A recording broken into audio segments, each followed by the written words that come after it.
Why do players hide lucky charms in their socks? Why have clubs hired spiritual healers before major matches? Why do many professionals genuinely take this seriously? Stay until the end, and let's find out. The year is 2026. Not bad referees, not injuries. Magic. Because England can't break Ghana down. Within minutes, social media is flooded with the same joke. Ghana used magic. Most people laughed. But here's the untypical part. That joke wasn't new. For decades, football has been filled with stories of curses, rituals, lucky charms, and even teams accused of using witch doctors before important matches.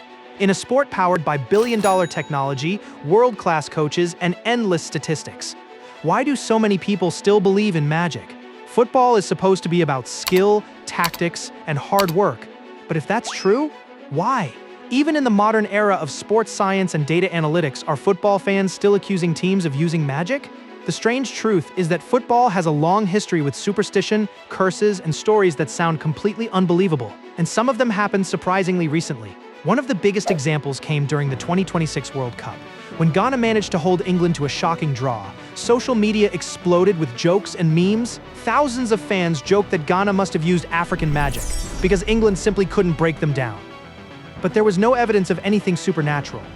But the reaction revealed something fascinating. Even in 2026, football fans still love the idea that something mysterious might be influencing the game. And that's because football has always had a strange relationship with magic. In many countries, players and fans openly talk about lucky rituals. Some footballers refuse to change their pre-match routine. Others wear the same socks for multiple games. Some enter the pitch with the same foot every single match. To outsiders, it sounds ridiculous. But psychologists have an explanation. Football is unpredictable. A single deflection, a referee decision, or a missed chance can change everything.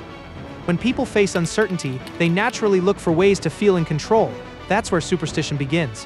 But in some parts of the world, the stories go much further.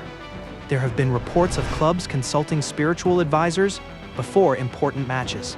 Stories of cursed stadiums, stories of hexed goalposts, stories of teams believing their opponents had supernatural protection. Whether these stories are true almost doesn't matter, because once players believe them, they can affect confidence. And confidence affects performance. In other words, belief itself becomes powerful. That's why some coaches try to eliminate superstition entirely, while others quietly allow it, because it keeps players mentally comfortable. This isn't limited to small clubs or amateur football. Throughout football history, even professional players earning millions have admitted to following bizarre rituals before games. Not because they know it works, but because they don't want to risk finding out. What happens if they stop? Does magic exist in football? Probably not in the way people imagine. But belief definitely does. And sometimes belief can be almost as powerful, because football isn't played only with feet. It's played in the mind. And that may be the biggest magic trick of all. If you enjoyed this video, don't forget to like, subscribe, and ring the bell for more life-changing facts.